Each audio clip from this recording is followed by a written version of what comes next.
اعوذ باللہ من الشیطان اللعین الرجیم بسم اللہ الرحمن الرحیم الحمد للہ وکفا وسلام علی عبادہ الذین اصطفیٰ.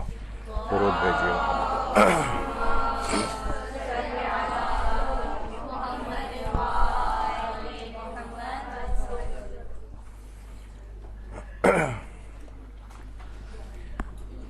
سینما سے متعلق فقہی اور اخلاقی احکام.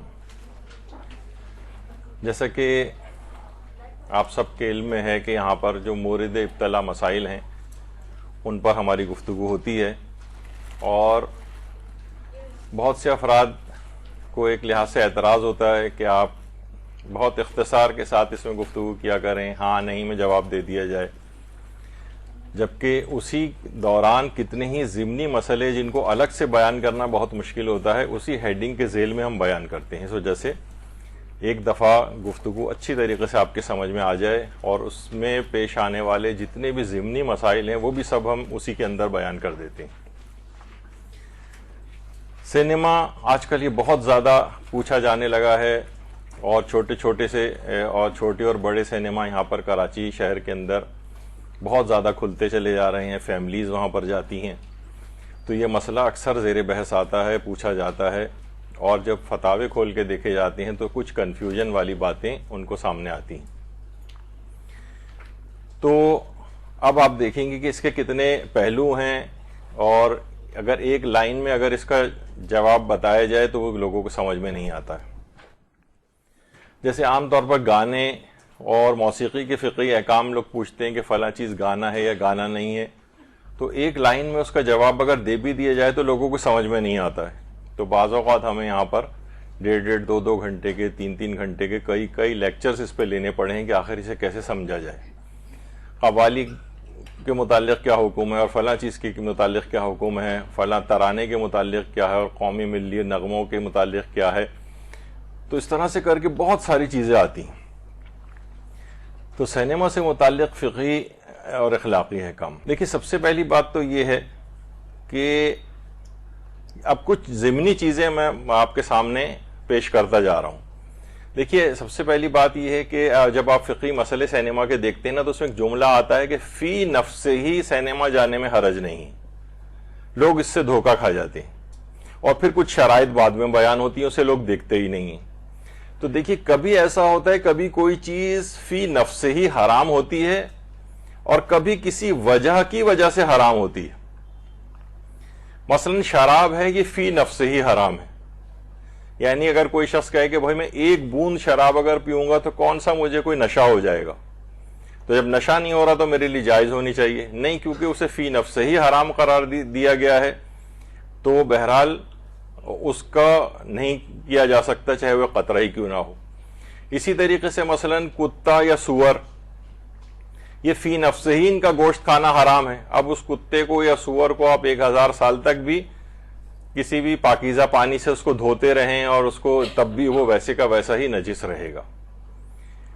تو یہ کبھی اس طرح سے ہوتا ہے. اچھا، کچھ چیزیں دیکھیے اس طرح سے ہوتی ہیں کہ بذات خود وہ واجب نہیں ہوتی، لیکن کسی وجہ سے، کسی اور وجہ کی وجہ سے واجب ہو جاتی ہیں. مثلا حج کے لیے پاسپورٹ بنوانا واجب ہو جاتا ہے. اب آپ کہیں، کوئی شخص کہہ سکتا ہے کہ بھائی کون سی قرآن کی آیت کے اندر آیا کہ پاسپورٹ بنوانا واجب ہے، کون سی حدیث کے اندر آیا کہ پاسپورٹ بنوانا واجب ہے. نہیں، کیونکہ حج واجب ہونے کے بعد، کیونکہ بغیر پاسپورٹ بنوائے ہم حج پہ جا ہی نہیں سکتے، لہٰذا پاسپورٹ کا بنوانا واجب ہو جائے گا.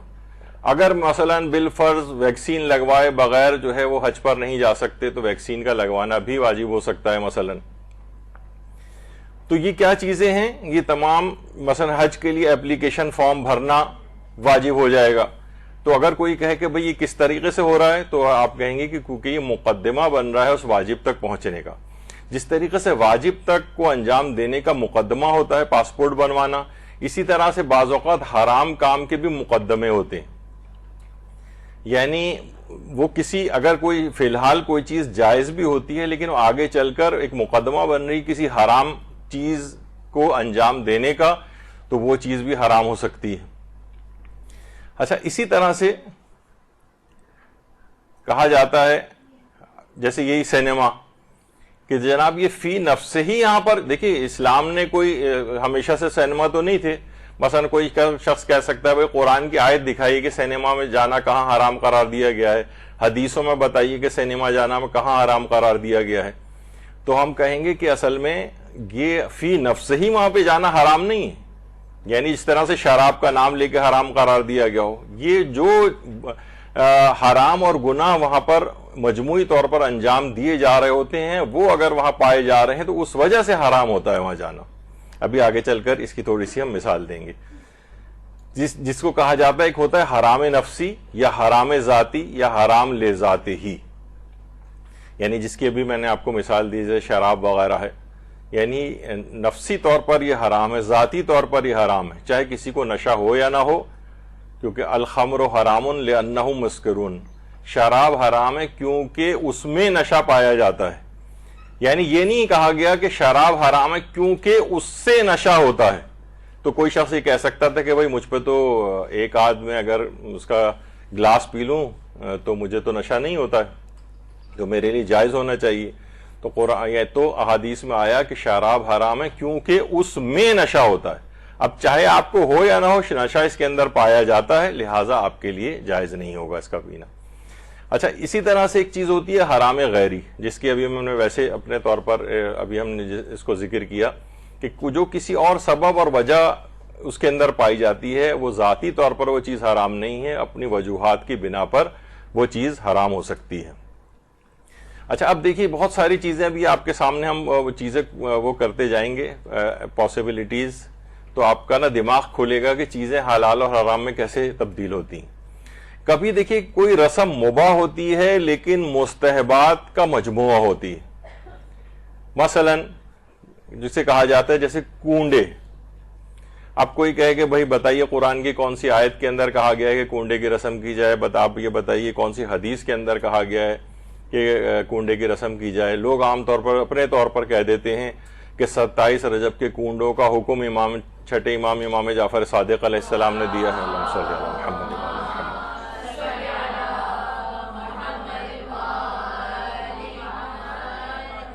تو یہاں پر 2-2.5 گھنٹے کا لیکچر اس موضوع پر کنڈے کے فقہی اور جو احکام ہیں اس کے موضوع پر بھی یہاں پر ہو چکا ہے, اس کو میں آپ دیکھ لیں.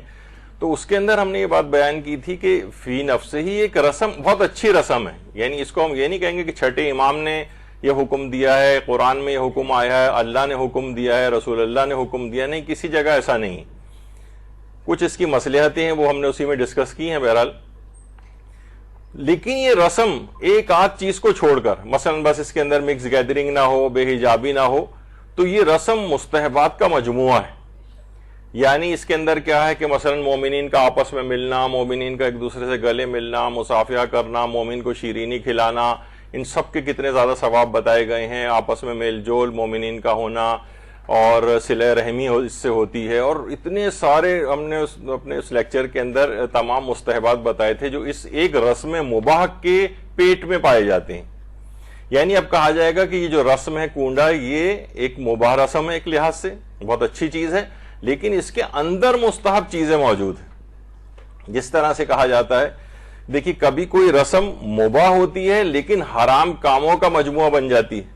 ابھی ہم نے کیا مثال دی تھی, کبھی کوئی رسم مباح ہوتی ہے لیکن مستحبات کا مجموعہ بن جاتی ہے, اور کبھی کوئی رسم حلال اور مباح ہوتی ہے لیکن اپنے اس کے اندر جو حرام کام آ جاتے ہیں اس سے حرام کاموں کا مجموعہ بن جاتی ہے. مثلا رسم مہندی شادیوں کے سلسلے میں جو ہوتی ہے, اب دیکھا جائے اگر کوئی رسم مہندی کے ہاتھ پہ لگانا یہ سب کچھ کرنا چاہے تو وہ فی نفس ہی جائز ہے, مجتہدین سے بھی آپ پوچھیں گے تو جائز ہے. لیکن کیا ہے اس کے پیٹ میں اس قدر حرام چیزیں آ گئی ہیں.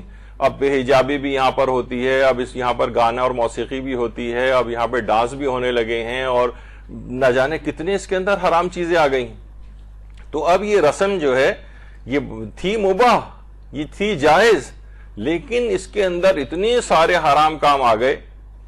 اس سے اور بھی تصویریں ہو سکتی تھیں لیکن وہ اتنے فسق و فجور والی تصویروں آپ کو لگا کے دکھا بھی نہیں سکتے تھے یہاں پر, تو صرف ایک سمبولک طریقے سے اس کو ہم نے ظاہر کیا, کیونکہ بہرحال مہندی کی جو رسمیں ہیں فی نفس ہی یہ جائز تھیں, حلال تھیں, لیکن کیا ہے کہ اپنے اندر حرام کام ہونے کی وجہ سے یہ زیادہ تر حالات میں اب حرام کی حد تک جو ہے وہ پہنچ گئی ہیں.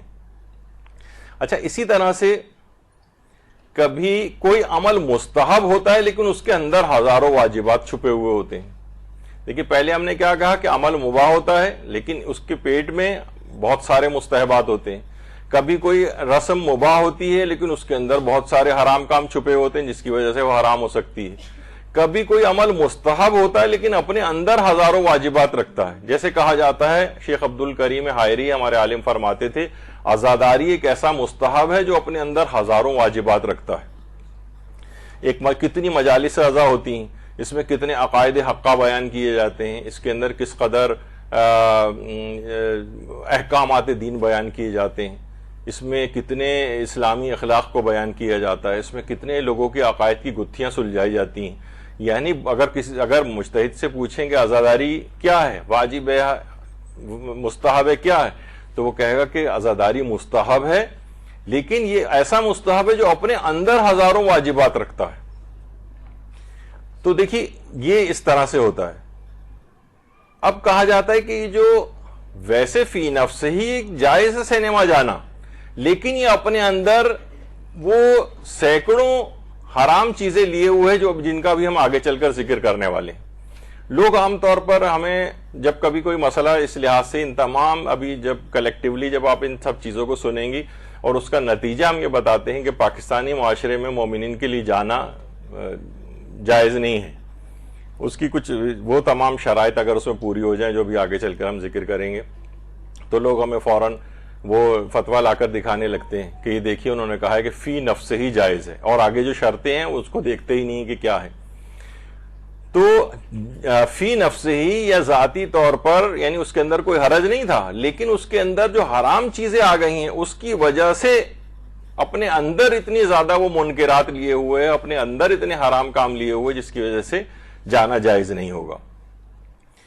اچھا اب دیکھیے ایک چیز اور کہی جاتی ہے، وہ یہ ہے کہ دیکھیے ممکن ہے کوئی چیز ایک عرف میں جائز ہو اور دوسرے عرف میں جائز نہ ہو. یہ ہم کیوں کہہ رہے ہیں؟ لوگ فوراً ایران کے سینما ہالوں کی مثالیں لے کر آتے ہیں. بھئی وہاں پہ بھی تو لوگ سینما جاتے ہیں، وہاں پہ بھی تو حکومت اسلامی قائم ہے، وہاں پہ کیوں روکا نہیں جاتا؟ وہاں پہ بھی تو سینما بنے ہوئے ہیں، بلکہ ان کی فلمیں تو ایوارڈ حاصل کرتی ہیں. تو اگر یہ چیز جائز نہیں ہے تو دیکھیے اس کے اندر بھی یہ ہوتا ہے کبھی ممکن ہے کہ ایک چیز ایک عرف میں جائز ہو لیکن دوسرے عرف میں جائز نہ ہو. اب اس کی چلیں ایک مثالیں آپ کو دیتا ہوں. دیکھیے جیسے شطرنج ہے، شطرنج کے متعلق پہلے تو آقا سیستانی کا مسئلہ بتا دوں، بلکہ زیادہ تر مراجع بات فرماتے ہیں کہ شطرنج اگر بغیر شرط اور جوئے کے نہ بھی کھیلی جائے تب بھی جائز نہیں. کچھ فتوے کی بنا پہ کہتے ہیں، کچھ احتیاط واجب کی بنا پر کہتے ہیں. احتیاط واجب کی بنا پر شطرنج کو بغیر جوئے کے نیت کے اور بغیر اس شرط لگائے بھی کھیلنے کی اجازت نہیں ہے. آقا سیستانی، خوئی اور دیگر مراجع کا یہی نظریہ ہے. لیکن رہبر معظم آیت اللہ خامنئی یا مثلا امام خمینی، ابتدان تو امام خمینی کا زیادہ اس میں شہرت تھی کہ وہ لوگوں نے ایک چیز ان کے متعلق یہ بات مشہور کی کہ امام خمینی شطرنج کی حرمت کے قائل نہیں، اور بہت سے علماء نے بھی امام خمینی کو خطوط لکھے، پھر امام خمینی نے ان خطوں کا جواب دیا، وہ خط بھی شائع ہوئے جس میں انہوں نے اپنے دلائل کو ذکر کیا تھا. ان دونوں مراجع کا نظریہ یہ ہے کہ اگر کسی ماحول اور معاشرے کے اندر شطرنج جوئے کے آلات سے وابستہ ہو تو پھر وہاں پر اس کا کھیلنا جائز نہیں ہوگا. جوئے کے آلات یعنی اس معاشرے میں شطرنج جوئے کے ساتھ اگر اس کا رشتہ ابھی بھی برقرار ہو، اور کوئی معاشرہ اگر ایسا ہے کہ جہاں پر اب کوئی بھی تعلق اس کا جوئے سے نہیں رہا ہے، ایک جگہ بھی جوئے سے اس سے کا کوئی تعلق نہیں ہے، نہ یہ شرط لگا کے کھیلی جاتی ہے، تو وہاں پر اس کا کھیلنا جائز ہو جائے گا. جیسے کہ ایران کے اندر دیکھیے باقاعدہ پورے مقابلے ہوتے ہیں شطرنج کے، اور خواتین کے مقابلے بھی ہوتے ہیں شطرنج کے. تو لوگ عام طور پہ چیز پیش کرتے ہیں شطرنج تو حرام ہے، مراجع نے اس کو حرام قرار دیا. تو آقا خامنئی اور امام خمینی دونوں یہ بات بیان فرماتے ہیں اگر کسی معاشرے کے اندر کوئی تعلق اس کا جوئے سے نہ رہے، یعنی عرف کسی معاشرے میں کوئی تعلق اس کا جوئے سے نہ رہے، اس معاشرے کے اندر اس کا کھیلنا جائز ہے، جیسے کہ ایران کا معاشرہ. لیکن ہمارا پاکستان کا جو معاشرہ ہے وہاں پر ایسا مسئلہ نہیں ہے. لوگ اکثر اس کا فائدہ اٹھا کر ان کے فتوے کا پاکستان میں بھی کھیلنا شروع کر دیتے ہیں. یہی وجہ ہے کہ رہبر معظم سے یہ سوال پوچھا گیا کہ اگر کسی جگہ شطرنج کھیلنا آلات قمار میں شمار ہوتا ہو تو کیا تب بھی جائز ہے اور اس جگہ شطرنج کھیلنا جبکہ وہاں شطرنج آلات قمار میں شمار ہوتی ہے یعنی جوئے کے آلات میں؟ تو انہوں نے جواب دیا کہ جس معاشرے میں مکلف رہتا ہے اگر اس میں شطرنج آلات قمار میں شمار ہوتا ہے تو وہاں کھیلنا جائز نہیں. پاکستان کے معاشرے میں ابھی تک شطرنج مکمل طور پر جوئے کے آلات سے خارج نہیں ہوا ہے. تو بہرحال یہاں پر اس کا کھیلنا بہت مشکل ہے. تو ان کے مقلدین اس معاشرے کے اندر، کیونکہ یہاں پر یہ آلات، انہوں نے کہا کہ مکلف جس معاشرے کے اندر رہتا ہے. اب اگر مکلف مثلا ایرانی معاشرے میں رہتا ہے تو پھر وہاں پر اس کو کھیلنا جائز ہوگا کیونکہ وہاں پہ اس کا جوئے سے کوئی تعلق نہیں رہا ہے. تو ہم کیا بات بیان کر رہے ہیں؟ کبھی یہ ہوتا ہے کہ عرف کے اندر کبھی ممکن ہے ایک چیز ایک عرف میں جائز ہو لیکن دوسرے عرف میں جائز نہ ہو. جیسے اسی شطرنج کی مثال ہم نے دی، تو شطرنج ایران کے ماحول میں جائز ہوگی لیکن پاکستان کے ماحول میں جائز نہیں ہوگی. لوگ اکثر ہی کہتے ہیں اس سے کیا تعلق ہے، کہیں پہ بھی کھیلا جائے. نہیں، تعلق ہو جاتا ہے عرف کی. ابھی چند ایک اور ہم نے عرف کے مسائل کے اوپر یہاں پر کئی لیکچرز یہاں پر عرف کے فقہی احکام کے اوپر بھی ہو چکے ہیں کہ معاشروں کی تبدیلی سے حکم کیسے بدلتا ہے. اب جیسے تاش ہے، تاش پوری دنیا میں کوئی جگہ ایسی نہیں ہے کہ جہاں ہم یہ کہیں کہ تاش جو ہے وہ یہاں اس فلاں معاشرے کے اندر اس کا کوئی تعلق جو ہے آلات جوا سے نہیں. پوری دنیا میں ابھی تک ایسی کوئی جگہ نہیں ہے. یہ وجہ ہے کہ امام خمینی کے نزدیک بھی اور آیت اللہ خامنئی کے نزدیک بھی تاش کھیلنا کسی بھی جگہ جائز نہیں، کیونکہ کوئی جگہ ابھی تک ایسی نہیں. اور آیت اللہ سیستانی تو خیر اس سے تعلق قرار بھی نہیں دیتے، نہ شطرنج کا نہ تاش کا. وہ کہتے ہیں کہ نہیں، یہ مطلقاً یہ چیزیں جائز نہیں. اچھا، اب ایک چیز اور بھی ہے. بہت ساری چیزیں دیکھیے یہ آپ کے نا کانسیپٹ کرنے والی چیزیں ہیں تاکہ آپ کو لوگ جب یہ اعتراض کریں گے بھائی ایران کے سینما اور پاکستانی سینما میں کیا فرق ہے، وہاں کیوں لوگ جا رہے ہوتے ہیں اور یہاں پر کیوں جانا آپ نے اس کو کہہ رہے ہیں کہ حرام کے قریب پہنچ گیا ہے. تو اب دیکھیے مراسم عزاداری کچھ ایسی ہیں جو کہ ایران کے اندر ہیں. مثلا ایک رسم وہاں پہ کہی جاتی ہے گل مالی یا گل مالیدن، یعنی اپنے آپ کو خاک آلود کرتے ہیں. یہاں پر بھی ایام عزا میں اپنے آپ کو خاک آلود کرنے کے جو فقہی احکام ہے اس موضوع پر بھی ایک لیکچر ہو چکا ہے. میں اس وجہ سے بیچ بیچ میں جہاں جہاں چیز آ رہی ہے اس کو وہ ہائی لائٹ کر دیتا ہوں کہ ہم سرسری سا گزریں گے لیکن اس موضوع پہ لیکچر ہو چکا ہے. یہ بہت بڑے بڑے علماء حتیٰ کہ مجتہدین تک وہاں پر اپنے جسم کو خاک آلود کرتے ہیں. یہاں پر پاکستان میں ابھی تک یہ رسم نہیں ہے اس انداز سے کہ اپنے چہرے پر، اپنی داڑھی پر، اپنی جسم پر، حتیٰ کہ عورتیں تک اپنے آپ کو بہت زیادہ خاک آلود کرتی ہیں. حتیٰ کہ ایسا لگتا ہے بعض اوقات پانی ملا کے اور ذرا سا جو ایک کیچڑ ٹائپ کی ہو جاتی ہے اس کو بھی اس انداز سے لگایا جاتا ہے. اور علماء نے اس کے جواز کے فتوے دیے ہیں، بلکہ بہت سے انہوں نے تو اس کو پسندیدہ بھی قرار دیا ہے اور کہا ہے کہ یہ مواسات کے عنوان سے کہ واقعہ کربلا جس وقت ہو رہا تھا تو خانوادہ اہل بیت اس گرد و غبار کے اندر جو وہاں پر میدان کربلا میں تھا وہ مکمل خاک آلود ہو گئے تھے. تو ہم بھی ان کی مواسات اور اظہار ہمدردی میں ہم بھی خود کو خاک آلود کریں گے. تو علماء وہاں پر یہ رسم ہے ایران میں. حتیٰ کہ بعض اوقات اتنا افراط و تفرید بھی ہو جاتا ہے کہ اپنے آپ کو بہت زیادہ خاک آلود کرتے ہیں، حتیٰ کہ ایسا لگتا ہے جیسے کیچڑ سی اپنے اوپر جو ہے وہ لگا لی ہو. اب یہی چیز اگر پاکستانی معاشرے کے اندر ہو تو یہاں پر بہت معیوب سمجھی جائے لیکن ایران میں معیوب نہیں سمجھی جاتی. تو بہرحال اس سے اندازہ لگائیں کہ بہت سی چیزیں ایک معاشرے میں صحیح سمجھی جاتی ہیں اور دوسرے معاشرے میں وہ معیوب سمجھی جاتی ہیں. اسی طریقے سے مثلا شام، سیریا کا جو علاقہ ہے وہاں پر کہا جاتا ہے کہ اس سے پہلے بھی میں نے مثال دی تھی کہ خواتین وہاں پر سگریٹ وغیرہ پیتی ہیں، حتیٰ کہ شوہر، بیوی، والد، والدہ، بھائی بہن سب ڈرائنگ روم میں بیٹھ کے ایک ساتھ مثلا سگریٹ پی رہے ہیں. وہاں پہ معیوب نہیں. اور یہاں پہ اس قدر معیوب ہے کہ ابا مثلا 80 سال کے ہیں اور بیٹا ان کا 55-60 سال کا ہے، تب بھی وہ 60 سال کا بیٹا ان کا وہ اپنے باپ کے سامنے سگریٹ نہیں پیتا ہے احترام میں، اور وہ اس کو معیوب سمجھا جاتا ہے کہ دیکھیں اپنے باپ کے ساتھ بیٹھے سگریٹ پی رہا ہے. تو وہاں پر خواتین یعنی بھی سگریٹ پی رہی ہوتی ہیں اپنے والد کے سامنے، اپنے بھائی کے سامنے، اور یہ وہاں پر معیوب نہیں سمجھا جاتا ہے. یعنی ایک چیز ایک عرف کے میں معیوب ہے اور دوسرے عرف میں وہی چیز معیوب نہیں ہے. اب ایک چیز اور بھی، یہاں پر ایک چیز کتنی معیوب سمجھی جائے گی، اس سے اندازہ لگائیں یہاں پر یہ چیز کتنی معیوب سمجھی جائے گی کہ مثلا جس وقت مجلس اعضاء ہو رہی ہوتی ہے اس وقت جو ہے اگر کوئی شخص وہاں پہ مجلس کے اندر بیٹھا ہو سگریٹ پی رہا ہو یا حقہ پی رہا ہو تو کتنا معیوب لگے گا. یہاں پر لڑائی جھگڑے ہو جائیں گے، قتل و غارت گری تک خدا نخواستہ نوبت پہنچ سکتی ہے. لیکن یہ عربوں کے ماحول میں اور بعض ایرانیوں کے ماحول میں بھی وہاں پر باقاعدہ مجلس اعضاء کے دوران بالکل دیواروں سے ٹیک لگا کے لوگ حقہ پی رہے ہوتے ہیں، بالکل مجلس اعضاء امام بارگاہوں کے اندر. تو یہ کتنی ہمارے لحاظ سے ہمیں بہت معیوب لگے گا. یہاں پر تو اس قدر معیوب اب تو خیر شاید اتنا نہیں رہا، لیکن کافی سال پہلے میں نے سنا تھا ایک پیش امام کے سگریٹ پینے کی وجہ سے اس کو پیش امامی سے نکال دیا گیا تھا وہاں سے کہ نہیں بھائی یہ آپ اس کام کے لیے اہل نہیں ہیں کہ آپ پیش امامی کریں یہاں پر. تو بہت سی چیزیں یہاں پر اس قدر معیوب سمجھی جاتی ہیں. اب یہ کیا ہے، یہ عرف کا اختلاف ہے، یہ معاشروں کا اختلاف ہے. کسی معاشرے میں ایک چیز معیوب ہونے کی وجہ سے وہاں پر حرام کے قریب پہنچ سکتی ہے اور دوسرے معاشرے میں وہی چیز جو ہے حلال ہوتی ہے. تو یہ چیزیں دماغ میں ذرا رکھنی چاہیے. بالکل اسی طریقے سے ایران میں سینما جانے کا بھی مسئلہ ہے.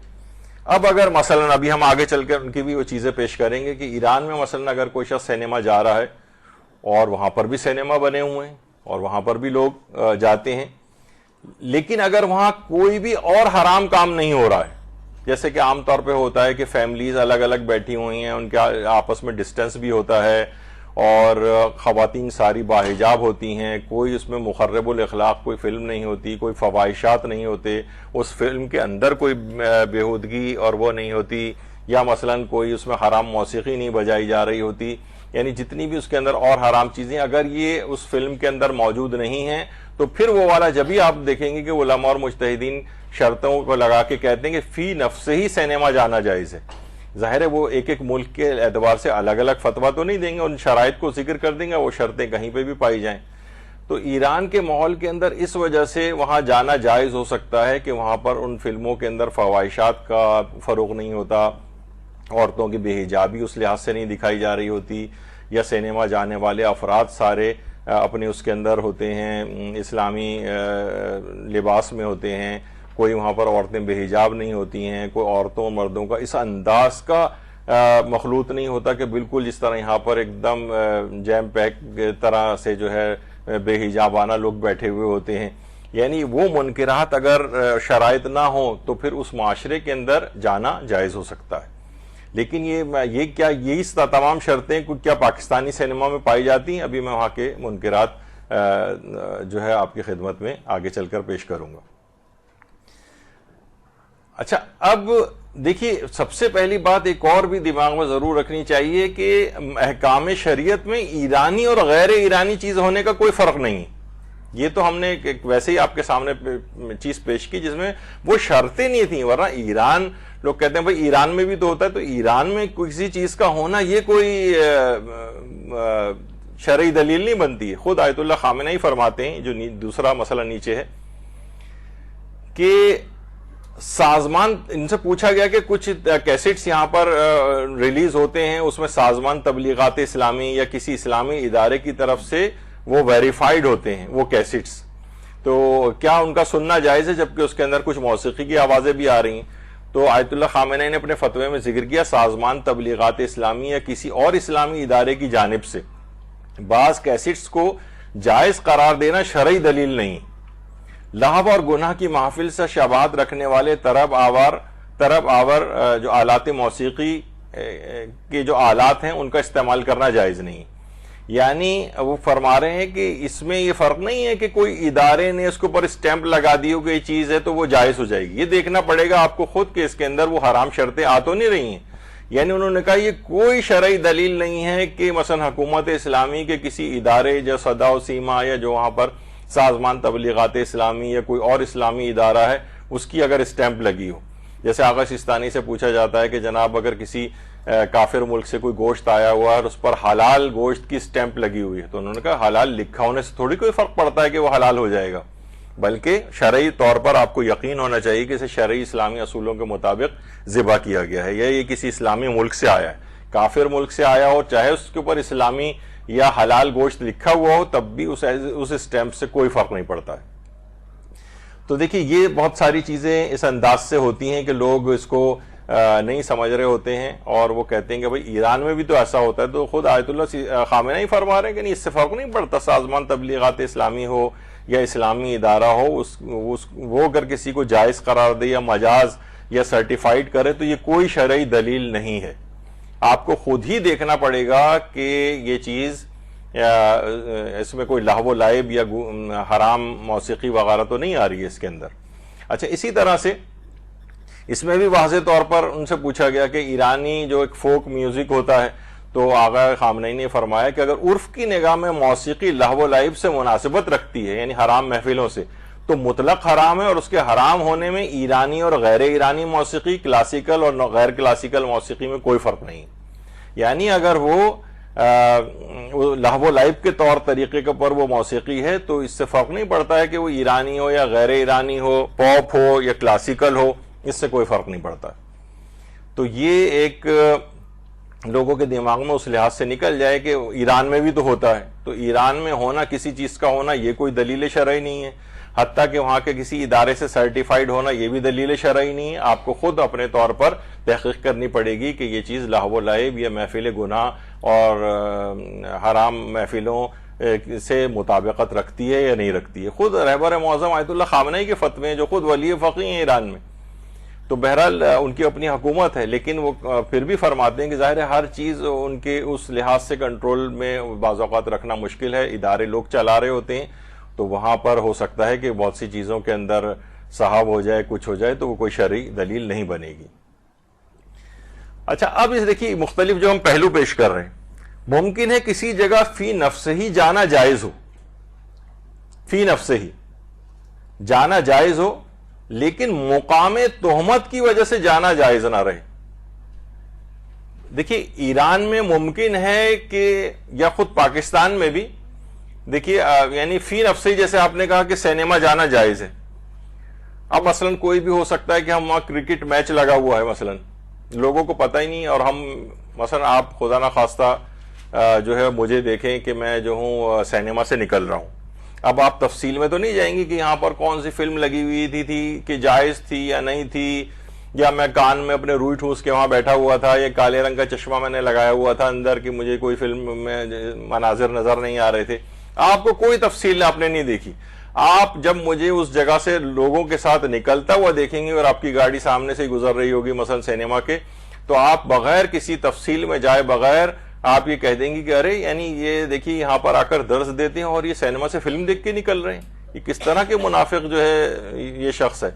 تو بہرحال یہ کیا ہے کہ یہ مقام تہمت، سینما یہاں کے پاکستانی ماحول اور معاشرے میں ایک مقام تہمت ہے۔ ایک مومن کی اگر وہاں سے نکلے تو لوگ بغیر کسی تفصیل میں جائے بغیر لوگوں کا اس کا امیج لوگوں کی نگاہ میں خراب ہو جائے گا کہ ارے ان سے تو توقع نہیں تھی کہ یہ جو ہے یہاں سے فلم دیکھ کر نکل رہے ہیں، اب کوئی تفصیلات میں تو نہیں جائے گا۔ تو ممکن ہے کسی جگہ فی نفس ہی جانا جائز ہو۔ اب اس کی بہت ساری مثالیں دیتا ہوں۔ مثلا ہمارے استاد محترم فرماتے ہیں کہ بعض ممالک کی طرف سے ان کے پاس انویٹیشن آتی ہے کہ یہاں پر آپ مجالس پڑھنے کے لیے آئیں، لیکن کچھ وجوہات، کچھ گناہوں کی وجہ سے وہ ممالک مشہور ہیں، اسکینڈینیوین کنٹریز ہیں یا اور اس طرح سے ایسٹرن یورپین کنٹریز ہیں یا اور اس طرح کی جگہ ہیں، تو لوگ کہتے ہیں کہ بھائی یہ دیکھیے کہ ایک تھے پاکستانی سیاستدان جو تبلیغی دوروں پہ وہاں جاتے تھے تو لوگ ان کو جو ہے نا بہت ہی بری اس سے یاد کرتے تھے کہ دیکھیے ان علاقوں کے اندر تبلیغ کے لیے جاتے ہیں اور علاقوں میں کیوں نہیں جاتے ہیں، تو کہتے ہیں کہ کتنی دفعہ ہمیں وہاں سے مومنین جو ہے دعوت دے کے بلاتے ہیں لیکن ہم وہاں پہ منع کر دیتے ہیں کیونکہ مقام تہمت ہے، فی نفس ہی ان ممالک کے اندر جانا جائز ہے لیکن ان کے اوپر تہمت لگ سکتی ہے۔ تو بہرحال اب جیسے یہی ہے عام طور پر، کیونکہ اس جگہ اب کوئی کہے کہ بھائی مثلا کوئی قاری صاحب ہیں وہ کہہ رہے ہیں کہ مجھے جو ہے نا ایک تقریب میں تلاوت قرآن کے لیے بلایا گیا ہے اور میں صرف تلاوت کر کے وہاں سے واپس آ جاؤں گا. اور کون سی، جب ان سے پوچھا گیا کون سی محفل کے اندر بلایا گیا تو انہوں نے کہا کہ مثلا فلاں ایوارڈ، فلمی ایوارڈ کی جو تقریب ہے اس میں تلاوت قرآن سے بات شروع ہوگی اور اس کے بعد وہ تلاوت کر کے چلے جائیں گے، اس کے بعد تو وہاں ایسا فسق و فجور ہوگا. یعنی وہ پوری محفل ہی محفل لہو و لعب ہے، اس میں جانا ہی حرام ہے، حتیٰ کہ تلاوت قرآن کے لیے بھی جانا جائز نہیں. تو یہ چیزیں کیا ہیں؟ یہ مقام تہمت ہے، مقام تہمت ہے. تو مقام تہمت میں ان جگہ تو سینما پاکستان کے ماحول اور معاشرے کے اندر یہ تہمت کے مقامات میں سے آتا ہے. اچھا اب دیکھیے، کبھی کسی چیز کی ابتدا حلال سے ہوتی ہے لیکن انتہا حرام پر ہوتی. ابتدا حلال ہے اور شیطان کا سب سے بڑا یہ ایک ہتھیار ہے. بعض اوقات ہوتا ہے، غالباً آیت اللہ وحید خراسانی وہ جو ہیں ان سے یہ جملہ منسوب ہے کہ کبھی کبھار ہو سکتا ہے کہ 20 سال تک شیطان آپ پر، آپ کے دل میں کسی گناہ کا وسوسہ بھی نہ ڈالے. یعنی بالکل حلال حلال حلال طریقے سے معاملہ چلتا رہے. جب مومن اس کے بعد اپنے نفس سے بالکل ایک لحاظ سے بے پرواہ سا ہو جائے گا کہ نہیں دیکھیے مجھ پہ تو شیطان کی یا کسی گناہ کا اس لحاظ سے میرے دل میں وسوسہ بھی پیدا نہیں ہوتا. جب وہ پورا مطمئن ہو جاتا ہے تو شیطان اچانک سے بالکل ایسا زبردست حملہ کرتا ہے اس پہ، اور دھوبی پاٹ جسے کہا جاتا ہے کہ ایسا لگاتا ہے کہ وہ چاروں خانے چت ہو جاتا ہے مومن. تو کبھی کسی چیز کی ابتدا بالکل حلال سے ہوتی ہے. یا مثلا اب دیکھیے حلال سے کیسے ابتدا ہوتی ہے؟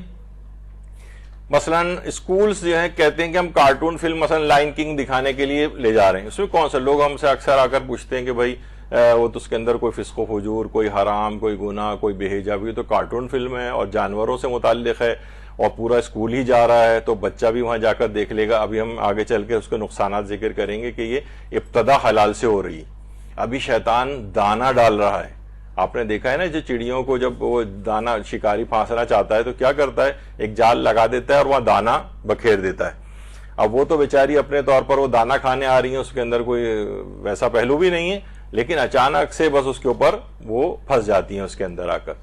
تو ابتدا عام طور پہ کیا ہو رہی ہے؟ حلال سے ہو رہی. تو ابھی تو جناب وہ کہتے ہیں کہ یہ تو دیکھیے ابھی تو یہ لائن کنگ دیکھنے آ رہا ہے. پھر اس کے بعد تھوڑے سے اور بڑے بچے ہوئے تو انہوں نے کہا جناب اب یہ ڈونکی کنگ مثلا دیکھنے کے لیے ہم لوگ لے کے جا رہے ہیں وہاں پر. اور اس کے بعد پھر کیا ہوتا ہے کہ میچز دیکھنے کے لیے کہ جناب اب جو کرکٹ میچز جو ہیں وہ اب آپ دیکھیں یہاں پہ بھی مجھے تعداد لگ رہا ہے کہ شاید پہلے کی نسبت کچھ کم ہے اور فائنل کی وجہ سے جو ہے خواتین، بلکہ ایک دفعہ ہوا تھا ہمارا استاد محترم شاید دبئی میں مجلس پڑھ رہے تھے تو عین اسی دن ہی کوئی میچ واقع ہو گیا تھا جو وہیں دبئی میں کھیلا جا رہا تھا. تو دیکھا کہ ساری پبلک ہی غائب ہو گئی. تو انہوں نے قرآن سورہ جمعہ کی آیات پڑھی تھی کہ جب نماز جمعہ کے لیے پڑھی جا رہی ہوتی ہے اور اسی وقت کیا ہوتا تھا کہ وہاں پر وہ وہاں پر ایک کاروان آ گیا تھا جو کہ سامان بیچنے کے لیے. تو سارے نمازی نماز جمعہ کو چھوڑ کر سوائے 3-4 اصحاب پیغمبر کے پیچھے رہ گئے تھے، جس میں مولا علی بھی شامل تھے، اور باقی سب لوگ اس کھیل تماشے کی طرف چلے گئے تھے. تو وہی والی صورتحال بعض اوقات ہو جاتی ہے. تو ابتدا دیکھیے کیا ہوتی ہے کہ حلال سے ہوتی، لیکن اس کا انجام کیا ہوتا ہے؟ وہ حرام کی طرف چلا جاتا ہے. تو جس طرح کہا جاتا ہے کہ جناب اس میں کہ ہم ابھی فلاں جگہ کے اوپر جائیں گے، فلاں محفل کے اندر ہم جائیں گے اور وہاں پر ایک میٹنگ ہے اور وہاں پر مثلا شراب بھی سرو کی جائے گی. تو لوگ یہ کہتے ہیں بھائی ہم جائیں گے اس کے اندر لیکن ہم مثلا شراب نہیں پئیں گے، ہم وہاں پر جو عام کھانے یا فروٹس وغیرہ رکھے ہوں گے وہ کھا لیں گے. تو دیکھیے اس میں سے کوئی حلال چیز اٹھا کر بھی کھانا، آپ کہیں بھائی میں تو سیلیڈ اٹھا کے کھا لوں گا، وہاں سے شراب تو بالکل کونے میں رکھی ہوئی ہے، نہیں. بلکہ آقا سستانی فرماتے ہیں کہ چاہے آپ کوئی چیز نہ بھی کھائیں تب بھی اس میز پر بیٹھنا بھی آپ کے لیے جائز نہیں، کیونکہ دیکھیے اس کی ابتدا اسی سے ہوتی ہے. جیسے کہا جاتا ہے نا کہ ہمارے استاد محترم ایک اس کا واقعہ اکثر پیش کرتے ہیں کہ فرماتے ہیں کہ ایک صاحب کہتے تھے کہ وہ جو کہ عادی شرابی ہو گئے، تو اس قدر عادی شرابی ہو گئے تھے کہ وہ افطار بھی جو ہے وہ شراب سے کرتے تھے رمضان کا روزہ. وہ کہتے تھے اس کی ابتدا اورنج جوس سے ہوئی. یعنی کیا تھا کہ بھائی میں شراب نہیں پیوں گا، میں اورنج جوس پی لوں گا. تو ایک آدھ دفعہ تو انہوں نے اورنج جوس پیا اور اس کے بعد پھر تو عادی شرابی ہو گئے. یعنی آہستہ آہستہ کیا ہوتا ہے، جیسے میں کہہ رہا ہوں کہ ابتدا حلال سے ہوتی ہے لیکن وہ حرام کی طرف چلا جاتا، تو انسان اس ابتدا جو اس کے لیے شیطان دانہ ڈال رہا ہے نا اس میں بھی نہ آئے۔ اچھا، اسی طرح سے جیسے نامحرم سے بات چیت، اب مثلا لوگ جو ہیں وہ طالب علم کہتے ہیں ہم اسکول کالج اور یونیورسٹیز میں پڑھتے ہیں، ہم نامحرموں کے ساتھ بیٹھ کے بات چیت بھی کرتے ہیں، اور دیکھیے ہمارا کوئی اس کے اندر معاذ اللہ حرام پہلو نہیں ہوتا ہے، ہم نارمل قسم کی بات چیت جو ہے وہ ان سے کرتے ہیں۔ تو علماء اس سلسلے میں یہی فرماتے ہیں، آغا سیستانی کے فتوے بھی ہیں، ابھی آگے چل کے میں پیش بھی کروں گا، کہ چاہے بتدریج دیکھیے اس کی ابتدا حلال سے ہو رہی ہے۔ لوگ کہتے ہیں بھائی ہم چیٹ کر رہے ہیں، واٹس ایپ کے اوپر باتیں کر رہے ہیں، بالکل حلال باتیں ہیں، اسکول کالج کی باتیں ہو رہی ہیں، صرف پڑھائی لکھائی سے باتیں ہو رہی ہیں، اس کے بعد آہستہ آہستہ چند دن مہینے یا اس طرح سے گزرتے ہیں تو پھر وہ پہلو حرام کی طرف چلا جاتا ہے۔ اسی طریقے سے مثلا جیسے کہا جاتا ہے کہ لوگ اس کا بھی بہت سوال پوچھتے ہیں کہ مثلا ہم منگنی ہو چکی ہے تو کیا منگیتر آپس میں بات چیت کر سکتے ہیں؟ فون پہ بالکل حلال بات چیت، کوئی نہیں، بس آپس میں ایک دوسرے کے عادت مزاج کو سمجھنے کے لحاظ سے گفتگو جو ہے وہ ہو رہی ہوتی ہے۔ تو اس کے اندر بھی علماء یہ بات بیان فرماتے ہیں، وہ کہتے ہیں کہ منگیتر تو ایک عام نامحرم سے بھی زیادہ خطرناک ہے اس معاملے میں، یعنی یہ ابھی کیا ہے حلال پہلو ہوگا اور کچھ ہی دن کے اندر ہی حرام چیز کے اندر جو ہے وہ تبدیل ہو جائے گی چیز۔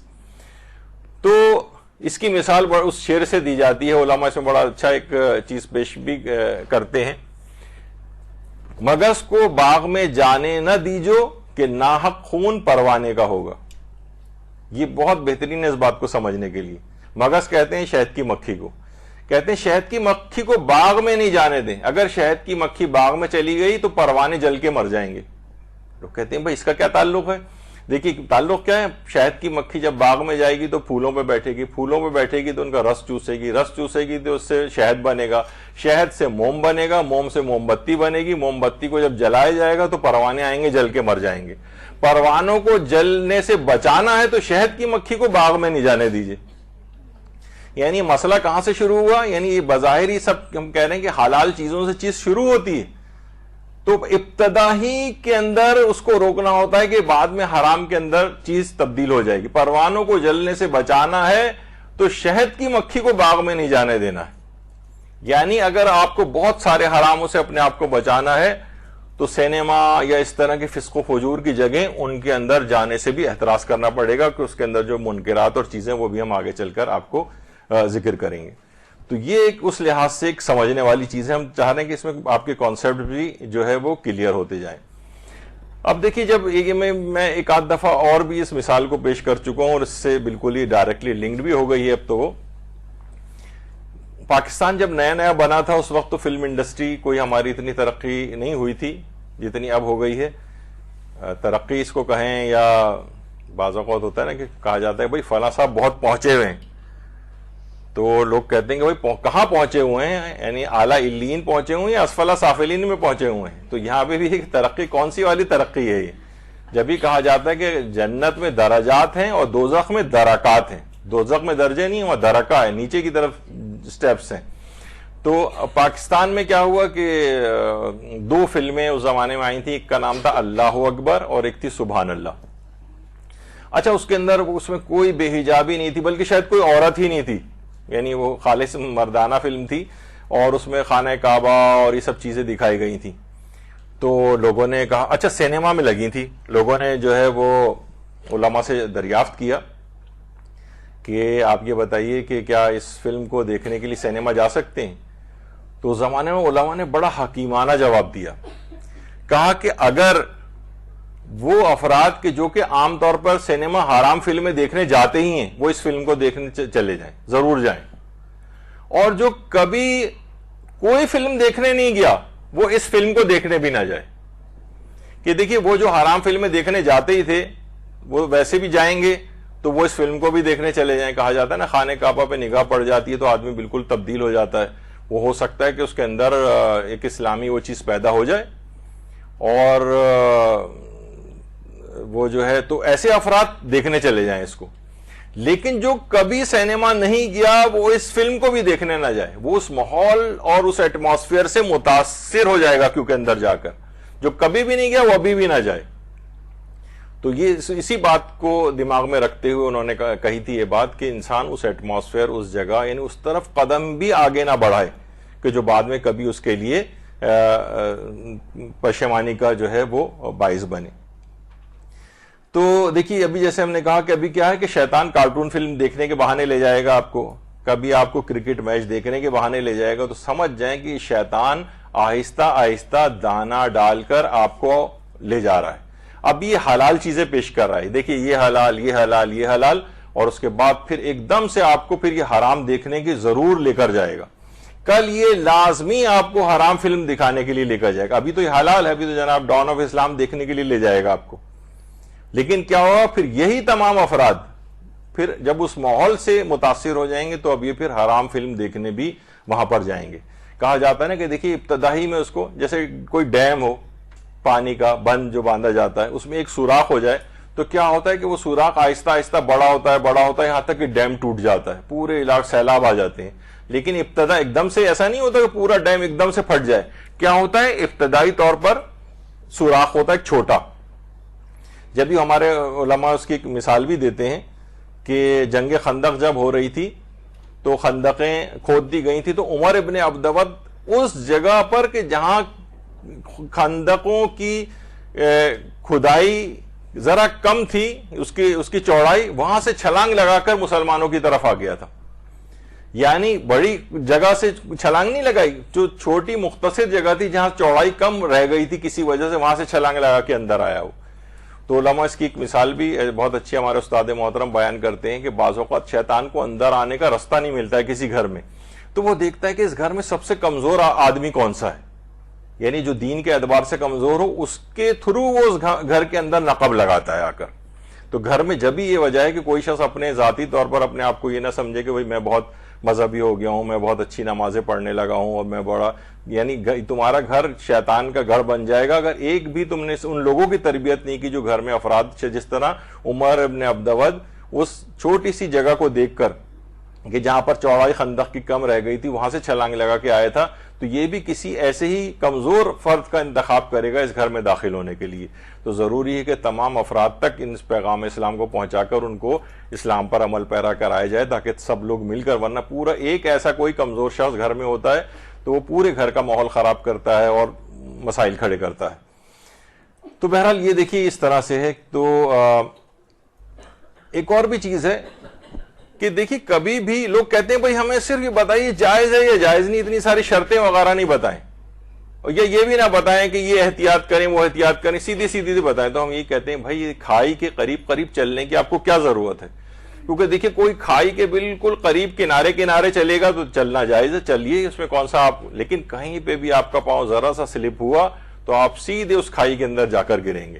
تو اس میں احتیاط کا تقاضا یہ ہے کہ ہمیشہ کھائی سے ذرا دور دور سیفلی چلیں۔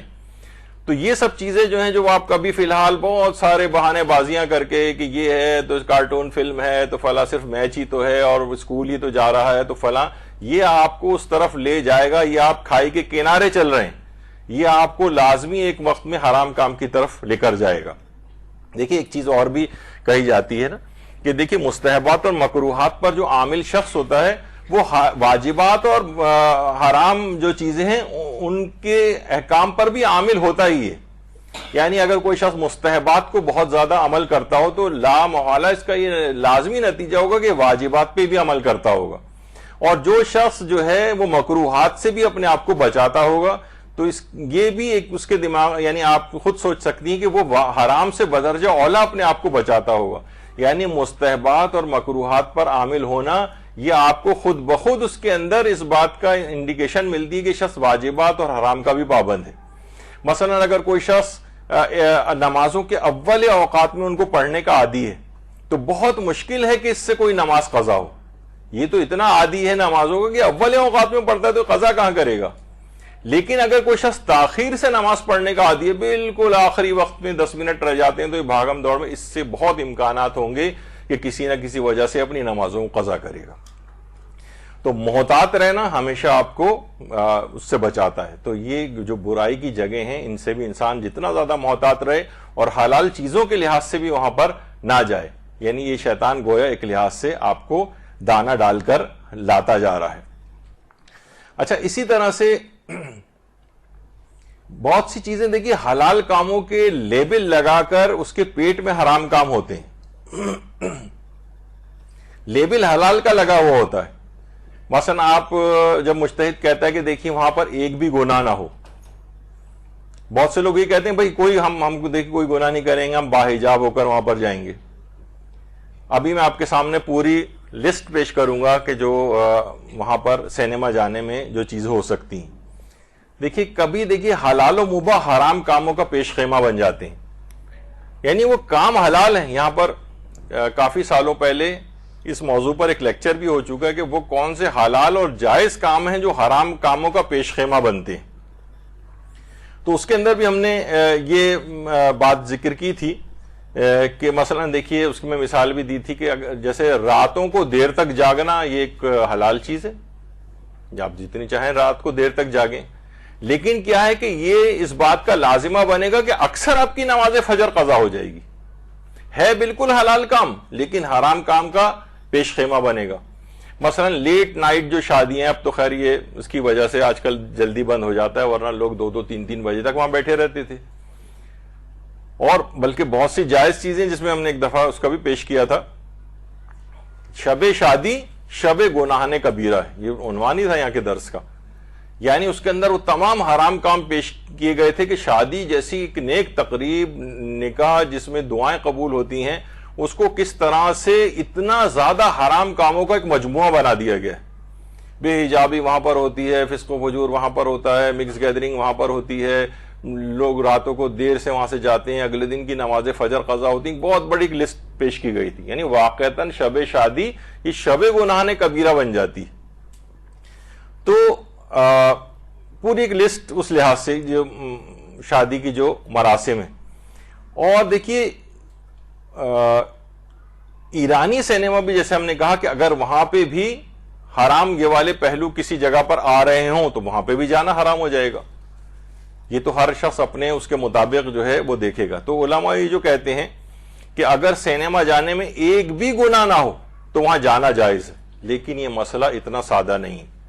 یہ آپ جو اس میں لکھا ہوتا ہے نا فی نفس ہی کوئی حرج نہیں, تو فی نفس ہی کے معنی یہ ہوتے ہیں کہ بذات خود سینما سے اسلام کو کوئی یعنی کوئی ایسی جہاں پہ کرسیاں لگی ہوئی اور سامنے اسکرین لگی ہوئی ہو اور اس میں کوئی جائز چیز دیکھی جا رہی ہو تو اسلام اس کو منع نہیں کرے گا. لیکن یہ مسئلہ سادہ کیوں نہیں, کیونکہ اس کے اندر بہت سارے حرام کام ہیں.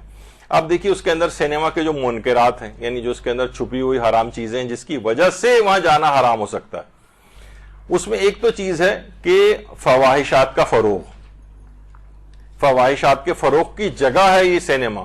99.99 بلکہ آلموسٹ 100% وہاں چیزیں جو پیش کی جاتی ہیں, آپ خود اپنے انصاف, اپنے دیانتداری سے, اپنے خدا کو حاضر و ناظر رکھ کر اور انصاف سے اگر کہیں کہ وہاں پر کیا چیزیں عام طور پر روزانہ وہاں پہ پیش کی جاتی ہیں, تو وہاں پہ کوئی اگر دیندار مومن بھی وہاں سے نکلتا ہوا آپ کو نظر آئے گا تو آپ اس کے متعلق اچھی اس کا شکار نہیں ہوں گے. تو فواحشات کے فروغ کی جگہ ہے یہ, تو جناب مقام تہمت ہے.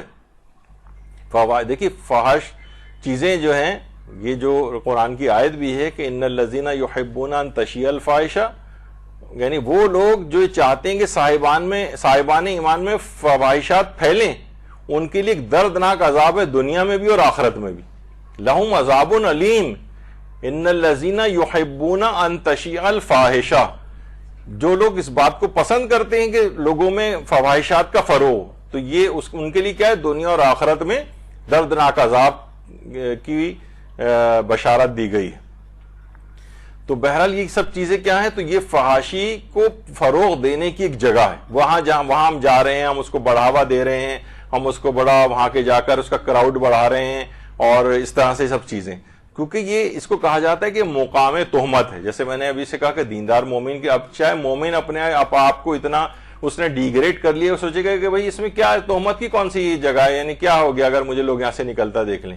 جیسے ہمارے استاد محترم کہہ رہے تھے کہ میں نے کسی جگہ بیان کیا کہ خاندان اطرت و اہل بیت کی جو خواتین تھیں ان کی اس انداز سے ان کی چادر چھین لی گئی تھی, تو کہہ رہے ہیں بہت سی خواتین جو وہاں رہتی ہیں وہ بعد میں آئیں تو کہا کہ یہ لوگ اس پہ کیوں رو رہے ہیں, سو واٹ, یعنی کیا ہو گیا اگر چادر اتر بھی گئی تو, یعنی بعض اوقات یہ ہوتا ہے کہ وہ سوچتا ہے کہ یعنی اس میں کوئی حتیٰ کہ حرمت ہی نہیں، کیا ہو گیا اگر ایسا ہو گیا تو ایک مومن اپنے آپ چاہے وہ خود فیل نہ کرے کہ مقام تہمت کی جگہ سے، لیکن اللہ کے لیے جو ہے یہ مومن کے لیے مقام تہمت ہے کہ فسق و فجور فواحشات کے فروغ کی جگہ سے تم ہو کر باہر آ رہے ہو، تمہارے لیے توہین کا باعث ہے، چاہے خود یہ اس کو بظاہر یہ اپنے آپ کو نہ لگے کہ یہ توہین ہو رہی ہے اس میں۔ جب یہ جو روایات ہیں اس میں بھی یہ بات کہی گئی ہے کہ اتقوا مواقع التہمہ یا مواضع التہمہ، کہ اپنے آپ کو تہمت کی جگہوں سے بھی دور رکھو۔ یعنی مثلا ہو سکتا ہے کہ فسق و فجور والی شادی کے اندر آپ کو جانا پڑ جائے اور آپ کی ایک دیندار شخصیت ہو، مکس گیدرنگ ہے اور لوگ بے حجاب آنا اس طرح سے ہے اور لائیو میوزک بھی بج رہا ہے اور آپ کہیں کونے وونے میں جا کے بیٹھ بھی گئیں، تب بھی آپ کے لیے اگر آپ کی شخصیت ایسی ہے، دیندار شخصیت ہے، کسی جگہ پڑھتی پڑھاتی ہیں آپ، لوگ کہیں گے ارے یہ بھی یہاں پر آئی ہیں، ارے فلاں ذاکرہ بھی دیکھی وہاں پہ بیٹھی ہوئی تھی۔ اب یہ مقام تہمت کی ایک جگہ ہو گئی آپ کے لیے۔ ہو سکتا ہے کہ عام آدمی اپنا کچھ نہ کچھ بچاؤ کر لے شرعی طور پر، لیکن آپ کے لیے بچنا مشکل ہو جائے گا وہاں پر۔ تو بہرحال دیکھیے یہ سب چیزیں، ایک چیز اور بھی میں ایک چیز، اب یہ بہت مشکل سی ہے، یہ میں نے پہلے بھی جب ہمارے امر بالمعروف کی کلاس ہوئی تھی تو اس وقت بھی میں نے پیش کی تھی تو لوگوں کو سمجھ میں نہیں آیا تھا ذرا مسئلہ، کہ اگر اغرائے بالجہل ہو رہا ہو اور سکوت توہم جواز بن رہا ہو، بڑا مشکل ہے۔ یعنی اغرائے بالجہل یعنی آپ کا وہاں پہ ہونے سے لوگوں میں جہالت پھیل رہی ہے اور آپ کی خاموشی، آپ کا سکوت توہم جواز بن رہا ہے، یعنی لوگوں کے لیے جائز ہونے کی ایک سبیل بن رہا ہے۔ لوگ کہیں گے کہ بھئی یہ خاتون، وہ ذاکرہ، وہ مدرسۃ القائم میں پڑھنے والی خاتون، وہ وہاں پر پڑھانے والی ٹیچر، یہ جب یہاں پر آئی ہے تو یہ تو چیز جائز ہوگی نا، جبھی تو یہاں پر بیٹھی ہوئی ہے۔ یعنی آپ کے وہاں پر جانے سے لوگوں میں جہالت پھیل رہی ہے اور آپ کی خاموشی اس بات کا جواز فراہم کر رہی ہے کہ یہ کام جائز ہوگا، جبھی تو یہاں پر آئی ہوئی ہیں۔ تو اس موقع پر ہو سکتا ہے، علماء کہتے ہیں کہ بعض اوقات یہ ہوتا ہے کہ امر بالمعروف تو واجب نہیں ہوتا کہ ہر ایک کو آپ پکڑ کے بتائیں کہ میں یہاں کیسے بیٹھی ہوئی ہوں، لیکن آپ کو ایسا انداز اختیار کرنا واجب ہو جاتا ہے کہ لوگوں کو پتہ چل جائے کہ آپ اس چیز سے جو یہاں پر چیزیں ہو رہی ہیں اس سے خوش نہیں ہیں، یا آپ کو یہ چیزیں پسند نہیں آ رہی، اپنی ناراضگی کا اظہار کریں یا کوئی بھی اس طرح سے۔ یعنی یہ اس موقع پر ہے کہ جب آپ پر امر بالمعروف واجب تو نہیں ہوتا ہے، لیکن ایسا انداز اختیار کرنا واجب ہو جاتا ہے کہ لوگوں کو پتہ چل جائے کہ آپ اس چیز کی حمایت میں نہیں ہیں۔ تو بعض اوقات دیکھیے چیز کبھی کبھار ہوتا ہے کہ کسی جگہ جانا مثلا آپ کا جائز ہو جائے، لیکن وہاں پر یعنی ذاتی طور پر آپ بری نگاہ نہیں کر رہی ہیں، آپ نے کان میوزک کی طرف توجہ نہیں کر رہے ہیں، ہم سینما جا کر اور کسی کونے میں جا کر بیٹھ گئے ہیں، لیکن کیا ہے کہ لوگ تو کہیں گے کہ بھئی جائز ہے نا، ان کو کیا پتا کہ آپ نے کتنی شرطوں کا خیال رکھتے ہوئے سینما میں بیٹھے ہوئے ہیں مثلا۔ لیکن کیا ہے کہ ایسا انداز اختیار کرنا واجب ہو سکتا ہے، عام محفلوں میں سینما میں تو یہ بھی کیا انداز اختیار کریں گے آپ وہاں جا کر۔ تو بہرحال یعنی یہ اس موقع پر کہ جب امر بالمعروف بھی واجب نہ ہو تب بھی ان محفلوں میں ایسا انداز اختیار کرنا واجب ہوتا ہے کہ آپ کی ناراضگی پتہ چلے، اور وہاں جا کر تو یہ بھی نہیں کر سکتے آپ، تو وہاں پر تو اس لحاظ سے جانا ہی اپنے آپ کو اس سے بچانا ہوگا آپ کو۔ اچھا اب دیکھیے وہاں جانے میں اور کیا چیز ہوتی، بے حجابی ہوتی۔ وہاں عورتوں وہ سینما میں یعنی وہ جو لوگ جو وہاں پر آ رہے ہوتے ہیں، خواتین آ رہی ہوتی ہیں، وہ تو اس سے قطع نظر جو وہاں چیزیں دکھائی جا رہی ہوتی ہیں، بے حجابی کا خوب فروغ ہوتا ہے، فحاشی کا خوب فروغ ہو رہا ہوتا ہے، عورتوں کے نامناسب لباس دکھائے جا رہے ہوتے ہیں وہاں پر، یعنی ایک خود ایک بہت حرام اور گناہ ہے۔ اسی طریقے سے مثلا ہیجان آور جو ہیں وہ مناظر دکھائے جا رہے ہوتے ہیں وہاں پر، لوگ نوجوانوں میں خاص طور پر جو وہاں پہ افراد جاتے ہیں ان کے اندر ایک برائی اور منفی جذبات ان کے اندر پیدا ہوتے ہیں۔ جبھی شہید مطہری کہتے تھے کہ کوئی جوان اگر کوئی نامناسب منظر بھی اگر دیکھ لیتا ہے ایک دفعہ بھی اپنی پوری زندگی میں، تو ساری زندگی کا کبھی تقوی پرہیزگاری مل کر بھی اس کا مداوع اور جبران نہیں کر سکتا کہ جو اس نے وہ حرام منظر دیکھا تھا۔ تو یہ چیزیں ایسی ہوتی ہیں کہ بعض اوقات پوری زندگی پر بھی انسان کے محیط ہو جاتی ہیں۔ تو اس سینما جانے کے اندر نہ جانے اس بے حجابی کے ساتھ کتنے اس طرح کے منفی جو ہیجان آور مناظر جو ہے وہ انسان دیکھتا ہے وہاں پر۔ تو اسی وجہ سے جب بھی کہا جاتا ہے کہ جوانوں کو اس طرف لگانے کے بجائے یعنی کوشش جو اوور آل جو علماء کہتے ہیں کہ ان کی جلد شادی کر دینی چاہیے تاکہ اس طرح کی سب چیزوں منفی چیزوں سے انسان بچ جائے.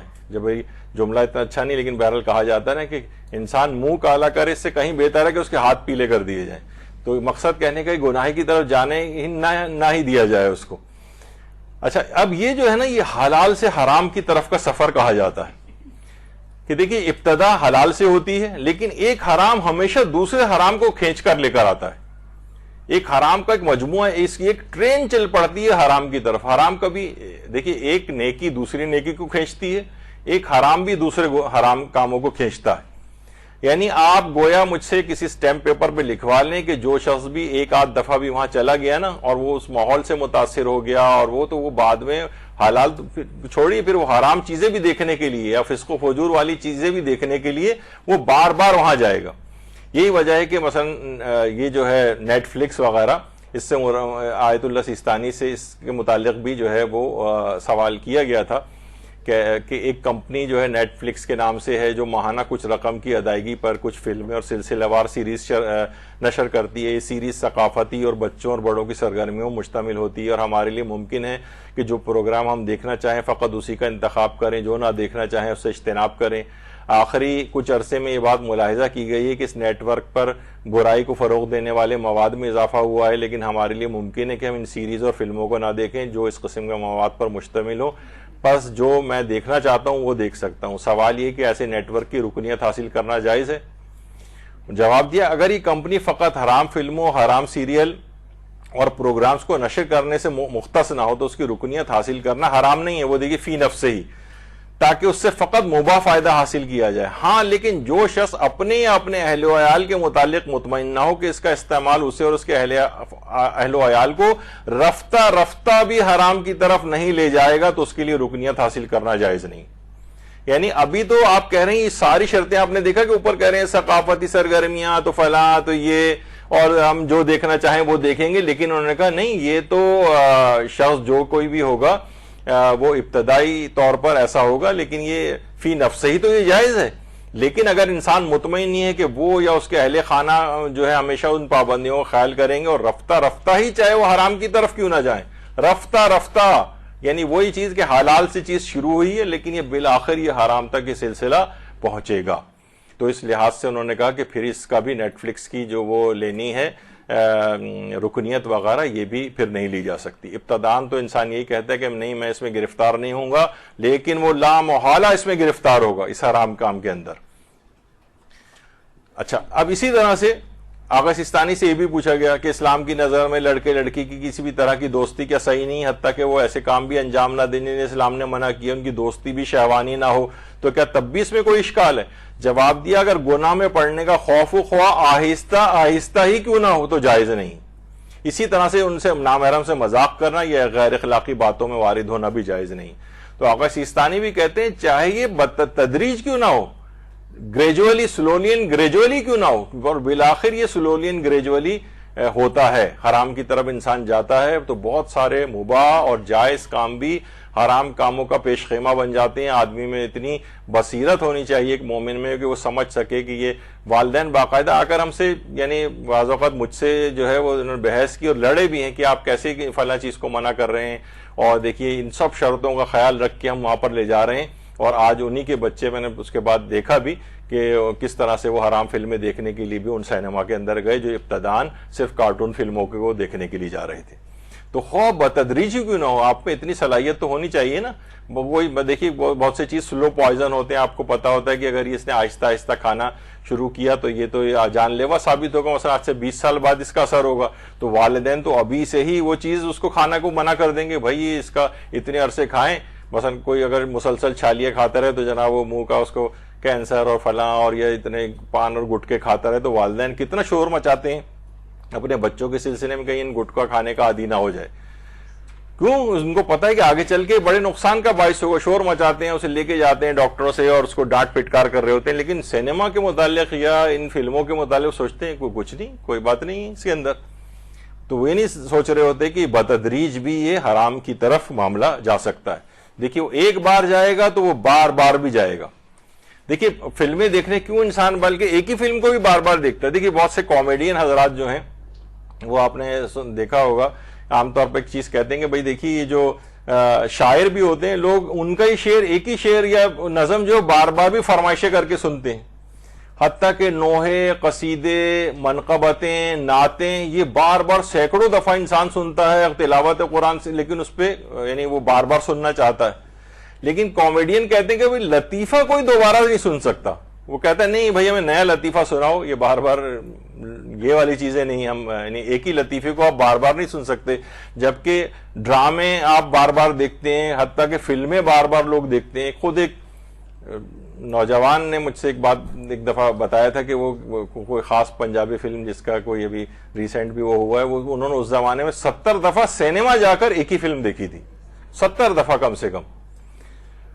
تو بہرحال اب یہ کیا ہے کہ بار بار جائے گا اس فلم کو دیکھنے کے لیے، اس فلم کو یا کسی بھی اور اس کو، کیونکہ یہ اس کے اندر ایک خصوصیت کے ساتھ ایک بات ہے. اچھا دیکھیے، چھوٹے گناہ بھی بعض اوقات کبیرہ گناہ بن جاتے ہیں. بظاہر آپ کو کوئی چیز چھوٹی لگ رہی ہوتی ہے لیکن یہ کبیرہ گناہ میں تبدیل ہو جاتی ہے. اس میں کب ہوتا ہے؟ جب اصرار بر صغیرہ، یعنی صغیرہ گناہ کو اگر بار بار کیا جائے، بار بار کر رہے ہیں یعنی بار بار اس کو، یہاں تک کہ وہ گناہ جو ہے وہ اس کو بڑا بنا دیتا ہے.